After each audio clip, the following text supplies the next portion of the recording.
24 ঘন্টার মধ্যে সৃষ্টি হবে লঘুচাপ, আসছে শৈত্যপ্রবাহ, মাঝারি থেকে ঘন কুয়াশার পূর্বাভাস। এবার আরো তীব্র হবে শীত। আসসালামু আলাইকুম প্রিয় দর্শক, সবাইকে আমন্ত্রণ জানাচ্ছি এই মুহূর্তে পাওয়া আবহাওয়ার গুরুত্বপূর্ণ নতুন আপডেটে।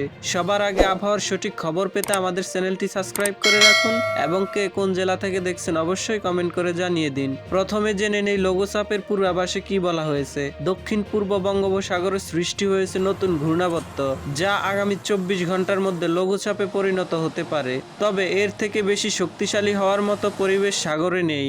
এই লঘুচাপের প্রভাব বাংলাদেশে পড়ার কোনোই সম্ভাবনা নেই। মূলত শ্রীলঙ্কা ও দক্ষিণ ভারতে এটি বৃষ্টিপাত ঘটাতে পারে। এবারে শীত ও কুয়াশার খবর। শেষ রাত থেকে ভোর পর্যন্ত দেশের বিভিন্ন অঞ্চলে হালকা থেকে মাঝারি ধরনের কুয়াশা পড়তে পারে। একই সঙ্গে সারা দেশের রাতের তাপমাত্রা 1 থেকে 2 ডিগ্রি সেলসিয়াস কমতে পারে এবং দিনের তাপমাত্রা সামান্য কমতে পারে। তবে আগামী সোমবার 9 ডিসেম্বর সারা দেশের রাতের তাপমাত্রা সামান্য বাড়লেও দেশের উত্তর অঞ্চলের দিকে তাপমাত্রা সামান্য কমতে পারে। চলতি শীত মৌসুমে প্রথম মৃদু শৈত্যপ্রবাহ আক্রান্ত হলো নওগাঁ জেলা।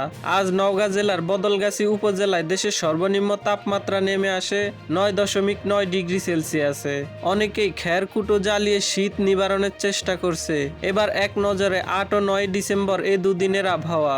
দুদিনের আবহাওয়ার পূর্বাভাসে বলা হয়েছে দেশের কোথাও কোনো বৃষ্টির সম্ভাবনা নেই এবং অস্থায়ীভাবে আংশিক মেঘলা আকাশ সহ আবহাওয়া প্রধানত রোদ জলমলে থাকবে। এছাড়াও গত 24 ঘন্টায় সর্বোচ্চ তাপমাত্রা ছিল সীতাকুণ্ডুতে 31 ডিগ্রি সেলসিয়াস এবং সর্বনিম্ন তাপমাত্রা ছিল বদলগাছিতে 9.9 ডিগ্রি সেলসিয়াস। সামুদ্রিক আবহাওয়া। বর্তমানে বঙ্গোপসাগর সহ দেশের সকল নদ নদী স্বাভাবিক অবস্থায় রয়েছে, তাই কোথাও কোনো সতর্ক সংকেত নেই। তবে ভোররাত থেকে সকাল 9 থেকে 10টা পর্যন্ত দেশের নদ নদী অববাহিকায় ঘন কুয়াশার আশঙ্কা রয়েছে। এছাড়াও আবহাওয়াবিদ ওমর ফারুক স্বাক্ষরিত 8 ও 9 ডিসেম্বর রবি ও সোমবার দুদিনের আবহাওয়ার পূর্বাভাসে বলা হয়েছে অস্থায়ীভাবে আংশিক মেঘলা আকাশ সহ সারা দেশের আবহাওয়া প্রধানত শুষ্ক থাকতে পারে। শেষ রাত থেকে ভোর পর্যন্ত দেশের উত্তর অঞ্চলের কোথাও কোথাও মাঝারি থেকে ঘন কুয়াশা এবং দেশের অন্যত্র হালকা থেকে মাঝারি ধরনের কুয়াশা পড়তে পারে। তাপমাত্রা। সারা দেশের রাতের তাপমাত্রা সামান্য বৃদ্ধি পেতে পারে